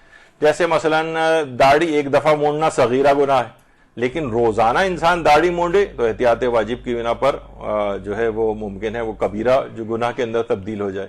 بے حجابی ایک دفعہ کوئی عورت بے حجاب ہوئی، صغیرہ گناہ ہے، لیکن روزانہ بے حجاب ہو رہی ہے، وہ بار بار ایسا ہو رہا ہے، تو اب یہ بار بار کسی گناہ کا انجام دینا یہ اس کو کبیرہ بنا دے گا. اور ایک چیز سے اور کبیرہ انسان گناہ جو ہے، پہلے تو گناہوں کی تکرار اگر ہو تو وہ کبیرہ بن جاتی ہے. ایک کو کہا جاتا ہے استصغار الذنب، یعنی گناہ کو چھوٹا سمجھنا، یہ خود اس کو کبیرہ بنا دیتا ہے. اب اللہ عالم، بہرحال بہت سارے آپ کو پتہ ہے کہ یعنی مولوی صاحبان کے اندر بھی اس طرح کے ہوتے ہیں، سب ایسے نہیں ہوتے، زیادہ تر اچھے افراد ہوتے ہیں. لیکن بہرحال ایک خاتون کا ایک دفعہ ایک شکایتی فون ہمارے پاس آیا تھا کہ بتائیے کہ میں نے فلاں مولانا صاحب سے شکایت کی کہ میرا شوہر مجھ کو گالیاں بہت دیتا ہے، تو کیا کیا جائے اس کا؟ تو مولانا صاحب نے کہا تو اس میں کون سی ایسی بڑی بات ہے، وہ تو میں بھی اپنی بیوی کو دے دیتا ہوں. تو مثلا اس طرح کی چیز، اب یہ کیا ہے، وہ سوچتے ہیں گالی دینا کوئی ایسی بڑی بات نہیں، چھوٹی سی بات ہے. استصغار الذنب. اب وہ لوگ کہتے ہیں بھئی کیا ہو گیا اگر مثلا سینما چلے گئے، کچھ موسیقی کانوں میں پڑ گئی، بے حجاب عورتیں بھی دیکھ لیں، فلاں چیز بھی ہوگا، کہتے ہیں کوئی خاص بات ہی نہیں. تو یہ خود ایک حرام، اور یعنی یہ خود جو ہے کسی بھی گناہ کو چھوٹا سمجھنا یا اس کو ایک بے حقیقت سمجھنا، کوئی بات نہیں، ایسا تو ہو ہی جاتا ہے. مثلا کسی سے کہیں گے جناب، لوگ بڑے آرام سے کہہ دیتے ہیں بھائی رات کو دیر سے سویا، صبح نماز فجر بھی قضا ہو گئی، کوئی بات ہی نہیں، نماز فجر قضا ہو گئی، بھائی ایک قیامت گزر گئی. میں نے آپ کو سنایا تھا نا کہ امام خمینی کو کسی بچے نے ایک دفعہ خط لکھا تھا، اس میں تھا کہ میری زندگی کا سب سے زیادہ غم انگیز دن، اس نے لکھا تھا میری زندگی کا سب سے غم انگیز دن وہ تھا کہ جس دن میری نماز فجر قضا ہو گئی تھی. لوگ کہیں کیا بات ہو گئی؟ کوئی بات نہیں، ہو جاتی ہیں لوگوں کی نماز فجر قضا. تو کسی بھی گناہ کو چھوٹا سمجھنا، تو یہ چھوٹا سمجھنا یعنی لوگ سوچتے ہیں کہ یہ شاید اس میں کوئی حرج نہیں ہے، لیکن یہ بڑا اس کو بنا دیتا ہے. جب بھی روایتوں میں بھی آیا کہ مومن اپنے گناہ کو ایسا سمجھتا ہے، پیغمبر اکرم صلی اللہ علیہ وآلہ وسلم فرماتے ہیں، اللہم صلی علی محمد وآلہ،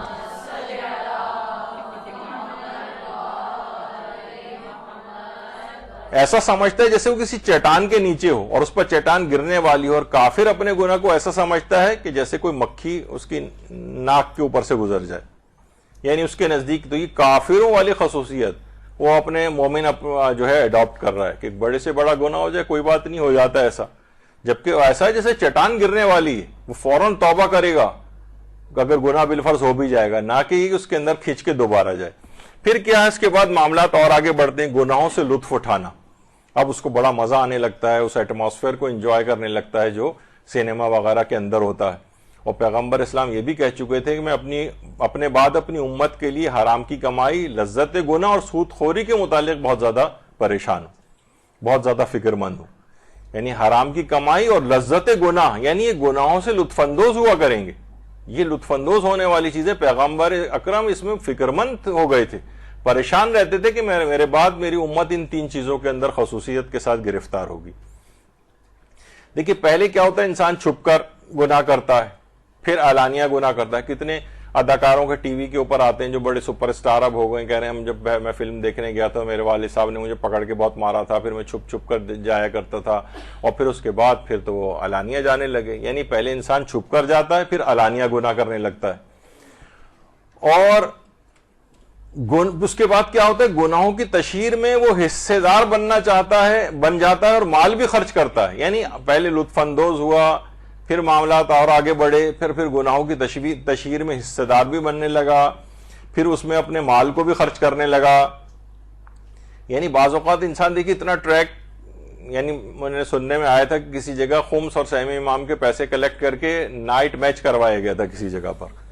یعنی انسان کو اس کو پتہ ہی نہیں چلتا کہ بھائی میں یہ کیا کرنے جا رہا ہوں، امام کا مال جو ہے میں کس نائٹ میچ کروانے کے لیے، اور مرحوم کے ایصال ثواب کے لیے نائٹ میچ کروایا گیا تھا. تو بہرحال گناہوں کی تشہیر میں حصے دار بننا یا اس میں مال خرچ کرنا، اور اس حد تک ہو جاتا ہے کہ پھر وہ اس میں بڑا، جیسے عام طور پر یہ سینما اور تھیٹروں وغیرہ پہ ماشاءاللہ ہاؤس فل لکھا ہوتا ہے، کہا جاتا ہے رشوت کی کمائی سے گھر بناتا ہے، اس پہ ھذا من فضل ربی لکھ کے لگواتا ہے. تو بلکہ کسی جگہ میں نے ڈسکاؤنٹڈ ریٹس بھی دیکھے تھے، کوئی خاص اسلامی نیک تاریخوں کے اندر سینما میں خاص ڈسکاؤنٹ دیا جائے گا اس دن اگر آپ آئیں گے. تو بہرحال اب یہ یعنی وہ اسی کو اسلام سمجھنے لگتا ہے. لوگ کتنا زیادہ کہتے ہیں، آپ ٹی وی اداکاروں اور گلوکاروں کے آپ دیکھیں ہر وقت ماشاءاللہ سبحان اللہ، اور اس سے ان کے اس کلام کے اندر وہ ہوتا ہے کہ آپ کو اللہ نے کتنی عزت دی ہے، ماشاءاللہ آپ کی کتنی البم جو ہے ریلیز ہو گئی ہیں، اور ماشاءاللہ کتنا باکس آفس کے اوپر آپ کی فلم کامیاب ہوئی ہے. اس میں بھی اللہ کے ساتھ یعنی اس کو مکس اپ کر دیا ہے. تو یہ حرام جو ہے، اب یہ نہ صرف یہ کہ اس میں برائی کا پہلو نہیں رہا بلکہ اچھائی بنا کر پیش کی جانے لگی. اور اسی طریقے سے دیکھیے پھر کیا ہوتا ہے، پھر گناہوں سے روکنے والوں کا وہ مخالف بھی بن جاتا ہے. آپ کسی کو کہہ کے دیکھ لیجئے، میں تو بھگت چکا ہوں، ایک دفعہ سینما جانے سے میں نے منع کر دیا تھا ایک فیملی کو، تو وہ آج تک مجھ سے ناراض ہیں کہ میں نے کیوں کیا تھا. تو بہرحال گناہ سے روکنے والوں کا مخالف بن جانا حرام کام کرنے والوں کی عزت افزائی کرتا ہے. آپ دیکھیں ٹی وی انٹرویوز گلوکاروں کے، اداکاروں کے، سوائے کھلاڑیوں کے، آپ دیکھیں کسی کے ٹی وی، کبھی آپ نے کسی سائنٹسٹ کا، آپ کسی سے پوچھیں، عبد القدیر خان تو خیر انتقال کر گیا، آج کل کا کوئی کسی، میں آج ابھی آپ سے پوچھوں کہ کوئی پاکستان کا سائنٹسٹ بتائیے، ایک کو بھی نام نہیں پتا ہوگا. جیسے ہم نے کہا تھا نا ایک دفعہ کہ پوچھا تھا نصیر الدین توسی کسی کو پتا ہے، تو کسی کا بھی ہاتھ کھڑا نہیں ہوا. اور جب ہم نے کہا کہ نصیر الدین شاہ جو ہیں سب کے ہاتھ کھڑے ہو گئے، سب ان کو جانتے ہیں، لیکن نصیر الدین توسی کو کوئی بھی نہیں جانتا. تو ایسے افراد کو معاشرے کے اندر بہت ہی، ہر وقت آپ دیکھیں ٹی وی کھول کے ہر وقت کوئی نہ کوئی اداکار، گلوکار یا کھلاڑی صرف اس کا انٹرویو ہو رہا ہوتا ہے. باقی کون سائنٹسٹ ہے، کسی کا انٹرویو، کسی ایجوکیشنسٹ، کسی ماہر معاشیات، کسی کو ان کا نام تک نہیں پتا ہوتا. کہ کسی اچھے افراد کا جو معاشرے کے اندر کارآمد ہیں، صرف گویا لگتا ہے کہ صرف مملکتوں کے اندر صرف اور صرف فلم اور گلوکاری اور سوائے کھیلوں کے کوئی سپر سٹار ہی نہیں. اچھا پھر کیا ہوتا ہے کہ جناب ان حرام اور برے جو امور ہیں ان کو گلیمرائز کرتا ہے. آپ اگر دیکھیں سینما وغیرہ کے اندر جو اسے کتنا گلیمرائز کیا جاتا ہے. یہاں ابھی بھی آپ تھوڑے سے نسبتاً اچھے ماحول کے اندر بیٹھی ہوئی، جو پرانا جو تھا اس مدرسہ، اس میں نہ اے سی وغیرہ بھی نہیں تھے، شدید گرمی ہوتی تھی، اس کا ایٹماسفیئر بھی ایسا نہیں تھا. تو لوگ جو ہے نا اگر کہتے بھی تھے کہ بھائی ہمیں یہاں اے سی لگانا ہے یا یہ فلاں چیز کرنی ہے، تو لوگ حیرانگی کا اظہار کرتے تھے مدرسے میں ان چیزوں کی کیا ضرورت ہے. یعنی اس کو ذرا سا بھی اچھا بنا کے پیش نہ کر، یہاں برائی کی جگہ بہت اچھی ہونی چاہیے، بہت خوبصورت ایسا زبردست وہاں کا ماحول اس کو بناتے ہیں اٹریکٹ کرنے کے لیے. اس پہ کتنا پیسہ وہ لوگ خرچ کرتے ہیں. لیکن یہاں کوئی آپ کو طالب علموں کو سہولت دینے کے لیے اے سی، لائٹیں اور چیزیں لگائے، تو لوگوں کے نزدیک کوئی ایسی بات نہیں ہوتی اس کے اندر. تو بہرحال دیکھیے یہ سب چیزیں اس انداز سے ہیں. اس میں کتنے ہی وہاں پر جا کر آنکھوں کے گناہ جو ہے انسان وہ کرتا ہے، حتیٰ کہ کتنی زیادہ مذمت ان حرام مناظر کو دیکھنے کی روایات کے اندر بیان ہوئی ہے. اسی طریقے سے مثلا کانوں کے گناہ جو ہیں وہ وہاں جا کر ہوتے ہیں، کتنی حرام موسیقیاں وہ جا کر سنتا ہے. چٹے امام فرماتے ہیں اگر کسی گھر میں 40 دن تک گانا بجانا رہے، اللہم صلی علی محمد و علی محمد، تو فرماتے ہیں کہ شیطان صاحب خانہ کے جسم اور اعضاء میں گردش کرنے لگتا ہے اور اس کا وجود غیرت سے خالی ہو جاتا ہے، اس حد تک کہ کوئی اس کی خواتین پر بھی دست درازی کرے تو اپنی جگہ سے حرکت نہ کرے. 40 دن تک فقط گانا بجانا کسی جگہ پہ رہے اور لوگ وہاں آتے جاتے رہے. تو سوچیں کہ وہ جگہ سینما جا کے ہر وقت ہی حرام موسیقی اور لہو و لعب والی موسیقی رہتی ہے وہاں تو ہر وقت شیاطین کا، ان جگہوں کے اوپر آپ لے کر جا رہے ہیں اپنے اولادوں کو، اپنے بچوں کو، اس ماحول سے آشنا کر رہے ہیں. تو یہ انسان کو، اور یہ آلات موسیقی جو حرام، وہاں تو ظاہر ہے کوئی حلال کا بھی بہت کم امکان ہوتا ہے، شیطان اور قابیل نے ایجاد کیے تھے. اور پیغمبر فرماتے تھے اللہ نے مجھے حکم دیا کہ میں گانے بجانے کے آلات کو مٹا دوں، جس کا سب سے زیادہ فروغ ان جگہوں پر دیا جاتا ہے. چیٹی امام نے ایک دفعہ ایک شخص سے کہا تھا، میں اس گانے اور موسیقی سے، ایک شخص نے کہا کہ میں اس گانے اور موسیقی والے گھر میں موجود تھا، تو امام نے فرمایا کسی ایسے گھر نہ جاؤ جس میں رہنے والوں پر سے خدا نے اپنی توجہ سلب کر لی ہو. تو وہاں پر رحمت خدا بھی ان جگہوں کے اوپر، سینما وغیرہ کے اندر رحمت نہیں ہوتی بلکہ لعنت برس رہی ہوتی. اسی طرح دل و دماغ اور انسان کی روح کے بھی جو گناہ ہیں وہ اس میں بھی انسان گرفتار ہو جاتا ہے. وہاں پر سینما میں اور کیا سکھایا جاتا ہے؟ عشق و عاشقی اور فلاں، یہ حرام جو حرمت والی جو چیزیں ہیں، یہ ان کا فروغ ہو رہا ہوتا ہے. حرام نگاہیں جو ہیں وہ وہاں پر فروغ ہو رہا ہوتا ہے ان کا، اور یہ حرام چیزیں جو ہیں وہاں پر سکھائی جا رہی ہوتی ہیں. پھر کیا ہوتا ہے کہ انسان گناہ کو گناہ ہی نہیں سمجھتا، جیسے ہم نے کہا، یعنی تھوڑے تھوڑے دن بعد اس کے اندر ہی تبدیلیاں آتی چلی جاتی ہیں. وہ گناہ کو گناہ نہیں سمجھتا ہے. اور آپ عموماً دیکھتی ہیں کہ سینما میں دین سے لاپرواہ عورت و مرد کا جو ہے وہ مخلوط اجتماع ہوتا ہے. یہ بھی رہبر معظم فرماتے ہیں کہ غنا اور ایسی لاہوی موسیقی یا لہو و لعب کی گناہوں کی محفلوں سے جو مناسبت رکھتی ہوں، یا ایسی محفلوں میں جانا گناہوں والی، ان کو سننا یا وہاں حاضر ہونا اس کی تائید کا موجب بن جائے تو جائز نہیں.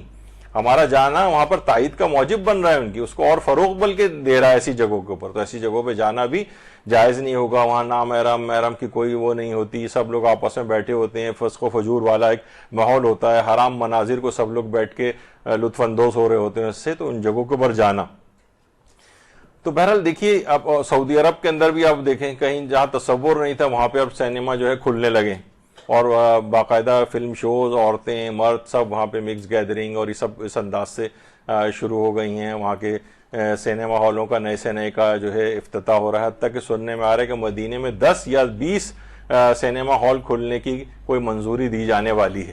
اس بنا پر مفتی تقی عثمانی جو یہاں پر دیوبندی عالم دین ہیں، انہوں نے بھی اس پر کافی اپنے ایک ٹویٹ کے اندر اس کا اظہار بھی کیا تھا کہ اب مدینہ منورہ میں 10 سینما ہال قائم کرنے کا منصوبہ، انا للہ و انا الیہ راجعون، اس پر صدمے کے اظہار سے ہماری زبانیں عاجز ہیں.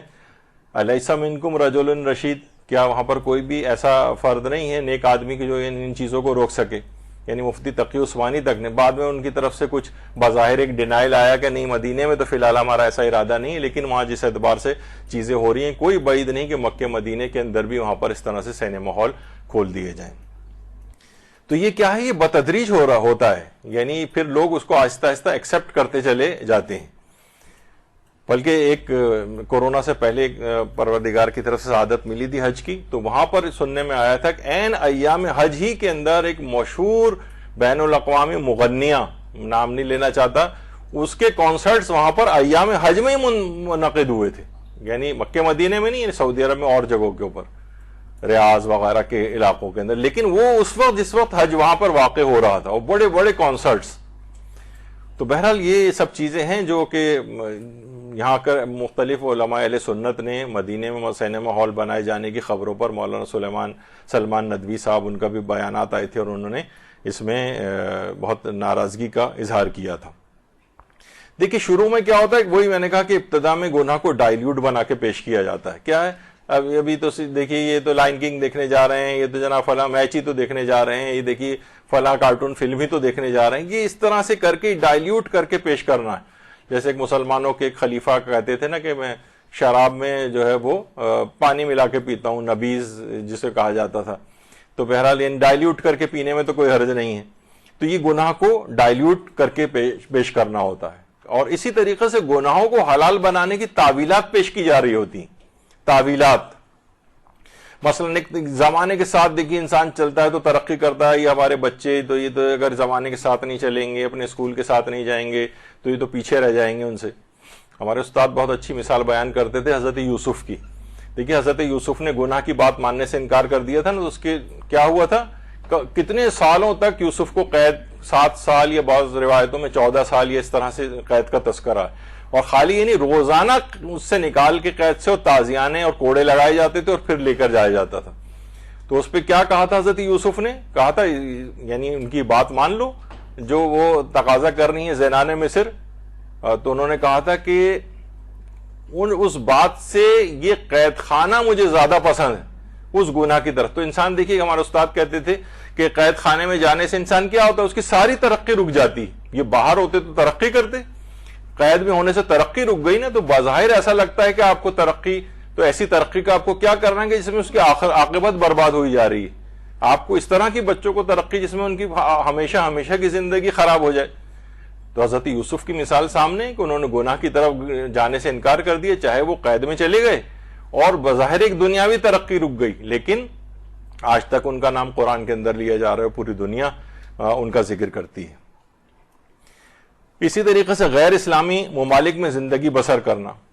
یہ آغا سیستانی سے پوچھا گیا کہ یورپ, امریکہ جیسے ممالک میں رہنے والے شخص کچھ ایسے محرمات الہی میں مبتلا ہو جاتے ہیں کہ اگر وہ اسلامی ممالک میں ہوتے تو ان حرام میں مبتلا نہ ہوتے. جیسے کہ عام زندگی میں کچھ ایسے مناظر دیکھنے میں آتے ہیں جو شہوت ابھارنے والے ہوتے ہیں, انسان کو فعل حرام کی طرف کھینچتے ہیں, اگرچہ اس فعل کو انجام دینے کی خواہش نہ رکھتا ہو. کیا یہ دین میں نقص کوتاہی شمار ہوگا؟ ایسے ممالک میں رہنا کیا مکلف کے لیے حرام ہو جائے گا؟ انہوں نے جواب دیا, جی ہاں یہ دین میں نقص شمار ہوگا, سوائے اس کے کہ جس گناہ کا مرتکب ہو رہا ہے وہ گناہ صغیرہ ہو اور وہ بھی پے در پہ انجام نہ دیا جائے. یعنی دین میں نقص شمار ہو رہا ہے یہ سب چیزیں. یعنی وہاں تو انسان دیکھے کہ یہ باہر رہنے والے افراد جو ہیں وہ ان کی اولادوں کے اندر کیسی ایسی تبدیلیاں آ رہی ہیں. تو بہت سینما میں دیکھیے شہوت کو بھڑکانے والے جو ہے وہ عوامل ہو رہے ہوتے ہیں. اچھا, لوگ عام طور پر دیکھیے اس کے اندر ایک چیز اور بھی کہہ رہے ہوتے ہیں کہ اب تو دیکھیے ہر جگہ ہی ایسا ہو رہا ہے. تو دیکھیے اس کو کہا جاتا ہے نا عامت البلوا ہونا, یہ دلیل اباحت نہیں ہوتا ہے. یعنی ہر شخصی کیونکہ یہ گناہ کر رہا ہے تو ہم بھی اگر کر رہے ہیں تو ایسی کیا ہو گئی. اس کی مثال ایسی جیسے مثلا سیلاب آ جائے, سونامی آ جائے, سبھی لوگ بہتے ہوئے جا رہے ہیں لیکن ہم بچ سکتے ہیں, ہم کسی بلند عمارت پر جا سکتے ہیں, تو ہم کہیں گے بھائی سبھی لوگ بہ رہے ہیں تو ہم بھی کیوں نہ بہ جائیں. نہیں, اس وقت آپ اپنے آپ کو روکتے ہیں کہ جو شخص بھی بچ سکتا ہو وہ بچے. یعنی عامت البلوا ہونا, یہ چیز بہت زیادہ پھیل جانا کسی چیز کا, یہ اس کے جائز ہونے کی دلیل نہیں ہو جاتا ہے کہ جب سبھی لوگ سینما جانے لگے ہیں, اب تو جگہ جگہ نیو پلیکس اور پتہ نہیں کون کون سے ایسے سینما ناموں سے کھل گئے ہیں, ہم تو وہاں پر جا رہے ہیں چیز دیکھنے کے لیے, سب جا رہے ہیں تو ہم بھی جا رہے ہیں. نہیں, آپ سب جا رہے ہیں جہنم میں, تو آپ کیوں جہنم خریدنا چاہ رہے ہیں مثلا. تو بہرحال یہ جو لوگ لائنیں لگا کر جو یہ سب دیکھ رہے ہیں, کوئی نیکی اور پرہیزگاری کی چیزیں سیکھنے نہیں جا رہے ہیں, فسق و فجور کے لیے جا رہے ہیں ان جگہوں کے اوپر. تو آغا سیستانی نے یہ بھی فرمایا کہ فحش مناظر کو تو بغیر قصد شہوت کے بھی دیکھنا حرام. بہت سے لوگ کہتے ہیں نہیں ہم میں کوئی منفی جذبات پیدا نہیں ہوتے, بس ایک منظر آنکھوں کے سامنے سے گزر جاتے. فرماتے ہیں احتیاط واجب ہے, تو اس منظر کو بھی نہیں دیکھ سکتے. تو بہرحال حتیٰ کہ ایسی موسیقی کے لوگ کہتے ہیں بھئی ہم پہ تو کوئی جذبہ اثر نہیں کر رہا ہے, لاہو لائی بھئی گانے کے اندر جو موسیقی آ بھی رہی ہے, تو فرماتے ہیں چاہے وہ کسی برے جذبات کو نہ بھی ابھارے تب بھی اسے نہیں سن سکتے اگر وہ موسیقی لاہوی ہے. تو لوگ یہ نہیں کہہ سکتے کہ مجھ پر فی الحال اس کا اثر نہیں ہو رہا ہے. تو بہرحال اب دیکھیے آخر میں بس یہ بات ہے کہ اب جتنا اگر کسی نے ایسا کر بھی لیا ہے تو بہرحال اپنے خطا و گناہ پر وہ پشیمانی کا اظہار کرے. تو اگر جو پیغمبر اسلام صلی اللہ علیہ وآلہ وسلم فرماتے ہیں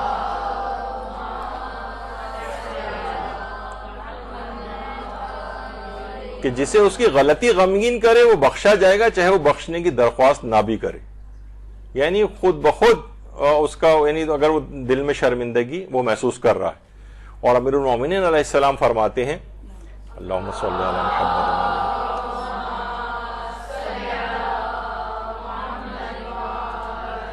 کہ اول عمر میں جو اوقات تم نے ضائع کیے ہیں یا نیک کام سے ہاتھوں سے کھویا ہے آپ کے, تو ان کی آخری عمر میں تلافی کرو تاکہ انجام بخیر ہو جائے. جتنا آنکھوں کو برے مناظر دکھائے ہیں اتنے ہی ان کو نیک مناظر, تلاوت قرآن, قرآن کے اوپر نگاہ, والدین, علماء, جو بھی جتنی بھی نیک کاموں میں آنکھوں کا استعمال ہو. کان جتنے حرام چیزوں کے اندر لگائے ہیں اتنے ہی زیادہ اس کا مداوع اچھی چیزوں کو سن کر کیا جائے.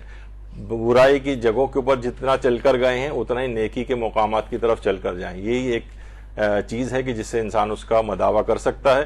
اور چیزوں کو اتنا سادہ نہ لے اور فتاوے یا ان کو سمجھے بغیر جو ہے ان کو کوٹ نہ کرنے شروع کر دے کہ فی نفسہ ہی تو جائز لکھا ہوا ہے، اس کے اندر بہت سارے اور شرائط بھی ساتھ میں ہوتی ہیں، ان شرطوں کا بھی خیال رکھنا ہوتا ہے۔ جو ہو گیا اس سے پہلے اگر کوئی اس طرح کی زندگی، لیکن اس کے بعد بہت سی چیزیں، بہت سارے جیسے ہم نے کہا کہ سلولی اینڈ گریجولی اثر انداز ہوتی ہیں، اور بچوں اور جوانوں کا دماغ تو بالکل ہی ایک زرخیز کھیتی کی مانند ہے، جو اس میں پہلے بو دیتا ہے وہی اس کو کاٹ لیتا ہے۔